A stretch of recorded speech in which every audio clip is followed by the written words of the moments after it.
Every day, something dramatic happens in the Caribbean that affects our lives. We'll give you the details. We'll give you the facts on Caribbean Perspective with Eddie Frederick. Here's Eddie Frederick. Welcome to Caribbean Perspective. So glad you can join us on our 51st anniversary of national independence. The story that takes the lead in today's edition for February 7th, 2025, and brought to you in association with our friends at Antillean Group.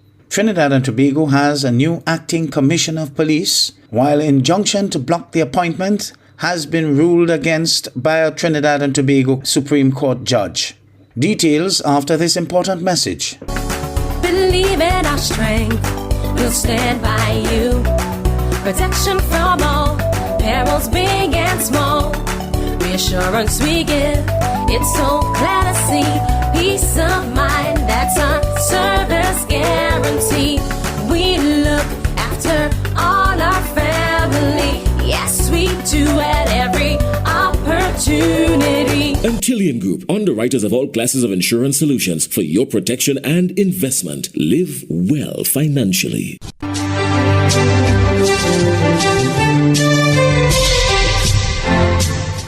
Welcome back.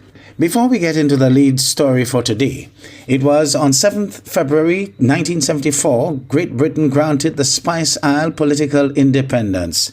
Sir Eric Gairy became the first Prime Minister, and the national constitution gave the government power to operate with the Westminster-style democracy. Crisis upon crisis hit the Tri-Island state, starting with the armed uprising of March 13, 1979, when Maurice Bishop and his New Jewel movement, NJM, with the help of the Cubans, overthrew the legitimate government of Sir Eric. In fact, they were not to last a full 5-year term, as evidenced by its implosion on October 19, 1984, when a bloody massacre at Fort Rupert, now Fort George, where Revolutionary Prime Minister Maurice Bishop and some of his cabinet colleagues and close friends and supporters were executed against a wall in the square at the upper parapet marked "Toward Greater Discipline in the People's Revolutionary Army." This led to the military invasion by the United States, followed by a joint Caribbean peacekeeping force. Since the return of Grenada to Westminster-style democracy, with the national constitution reintroduced, we have had 8 general elections, with our next not expected before its constitutionally due date after June 23, 2027. One major political party has dominated the political landscape over the years. The question is asked by analysts looking on from the outside as well as the inside. Has this stagnated the political reform which a democratically elected government should bring to a nation? The principal question of most thinking Grenadian has been how much Grenada and the rest of the Caribbean developed democratic governance, and where are the weaknesses in the system? Be that as it may, the clock ticks. The nation continues to march towards yet another year of national independence. And now for our main story. The motion to approve Junior Banjamin as Trinidad and Tobago's Acting Commissioner of Police and Kurt Simon as Acting Deputy Commissioner of Police was approved by the lower house after a brief debate on Wednesday. Mahalia Joseph Wharton of TTT News has more. As he moved a motion in the House of Representatives relating to the acting appointments of Junior Banjamin and Kurt Simon as Police Commissioner and Deputy Commissioner, Prime Minister Dr. Keith Rowley reiterated that the appointment of an acting Commissioner of Police is solely the responsibility of the Police Service Commission and not the government. Dr. Rowley emphasized that the Commission, as the constitutional authority, made the recommendation to President Christine Kangaloo without government involvement. The appointments follow the Commission's decision to direct Commissioner of Police Erla Harewood Christopher to cease reporting for duty amid an ongoing investigation. Dr. Rowley also stressed that the government has no influence over police investigations or operational decisions. I want to make it very clear to everybody in this country. On this day, on this occasion, the government is simply discharging its responsibility for the Police Service Commission to make the appointment that they want to make, that they recommended to make. The Prime Minister added that he has not seen the merit list from the Police Service Commission, which includes other potential nominees. And therefore, When the Police Service Commission comes and says that they have chosen Mr. Banjamin because he's at the top of some list, they know that. I don't know that.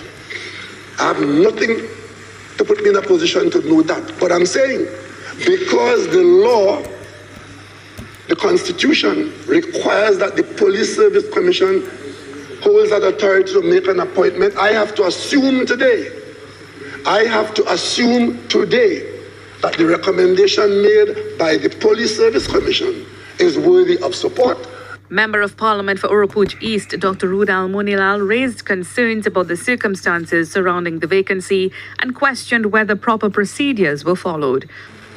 We are compelled to tell Mr. Banjamin, please conduct yourself in this office with the utmost fairness, transparency, impartiality.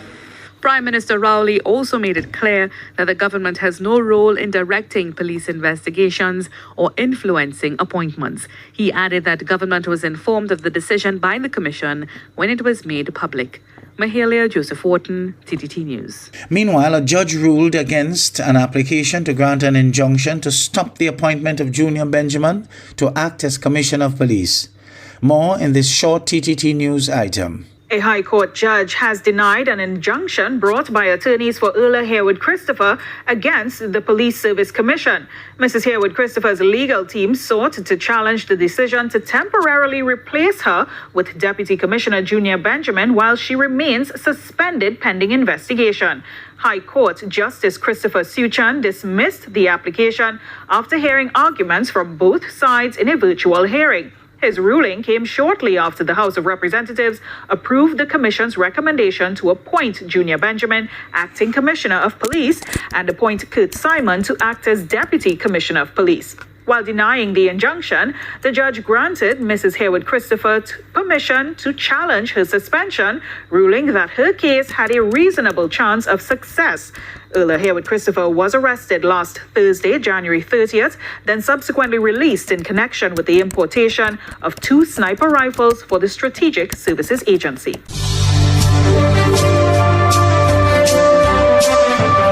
You're listening to Caribbean Perspective with Eddie Frederick, in association with our friends at Antillian Group, underwriters of all classes of insurance solutions for your protection and investment. Live well financially. In other news, millions of people across the globe are diagnosed with cancer every year. Established in the year 2000, World Cancer Day is observed every year on 4th February. The new World Cancer Day campaign, 25 to 27, United by Unique, places people at the center of care and will explore new ways of making a difference. The Pan American Health Organization urges Latin American and Caribbean governments to prioritize access to medicines, supplies, and equipment essential for cancer treatment. PAHO WHO says cancer represents a major disease burden in the Americas, second only to cardiovascular disease. According to statistics in 2022, there were more than 4.2 new cases of cancer in the region. Cancer is also a leading cause of death in the Americas. In 2022, cancer accounted for 1.4 million deaths, 45% of which occurred in people ages 69 years or younger. In the region of the Americas, the most frequently diagnosed types of cancer in men are prostate, lung, colorectal, and bladder. The most frequently diagnosed types of cancer in women are breast, lung, colorectal, and uterus. The types of cancer that cause the highest number of deaths in men are lung, prostate, colorectal, and pancreas, while the cancers that cause the highest number of deaths in women are breast, lung, colorectal, and pancreas.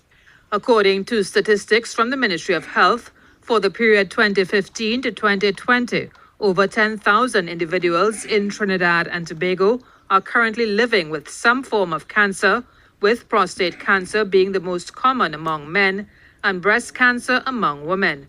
A study by Global Cancer Observatory in 2022 shows an estimated 3,931 new cancer cases per year and 2,221 cancer deaths per year.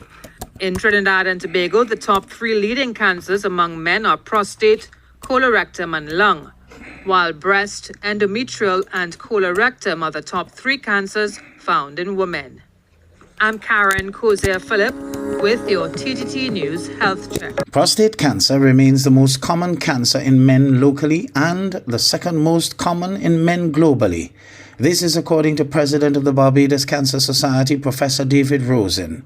He made the revelation during a ceremony to commemorate founder of Barbados' Cancer Society, the late Dr. Dorothy Cook Johnson, on World Cancer Day in St. Peter.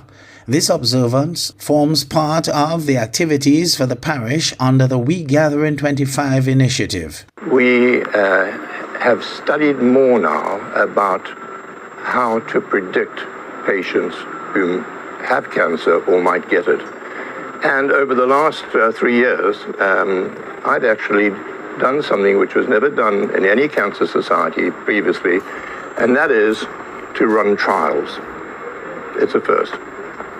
Let me tell you, it's a first in the world, because with the help of a laboratory, Wren Laboratory in Connecticut,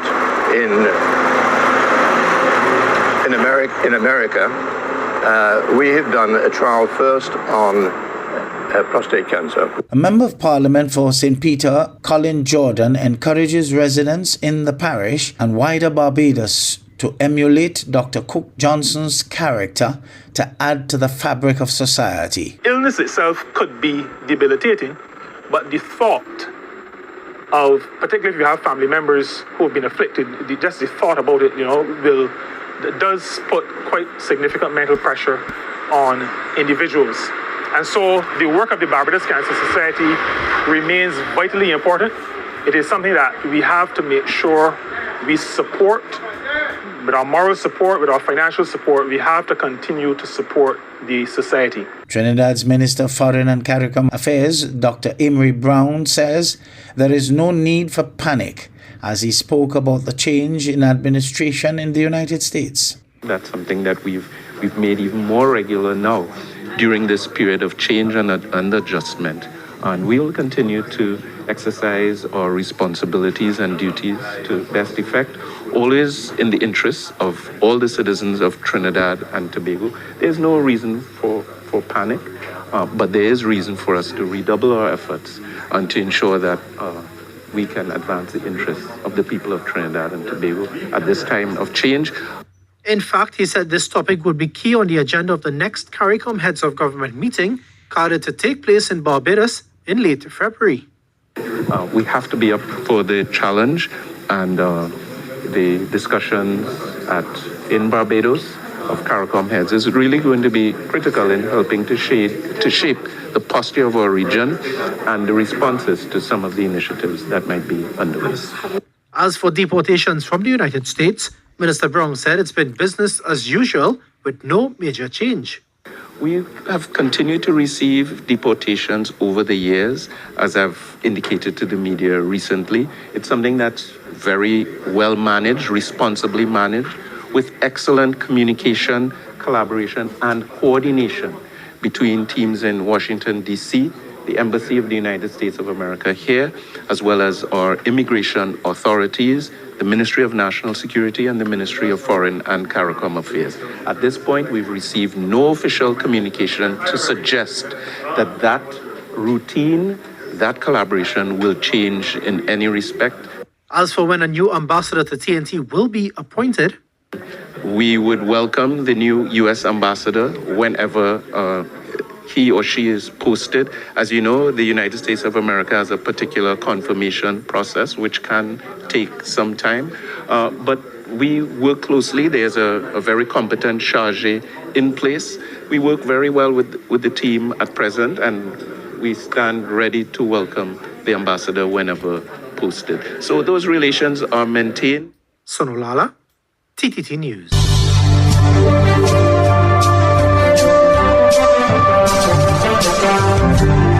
I am Eddie Frederick, wishing you a restful weekend. This has been Caribbean Perspective, a whole new approach to highlighting developments in the Caribbean. In the meantime, please follow us on Facebook and subscribe to our YouTube channel for daily regional news and more, in association with our friends at Antillian Group.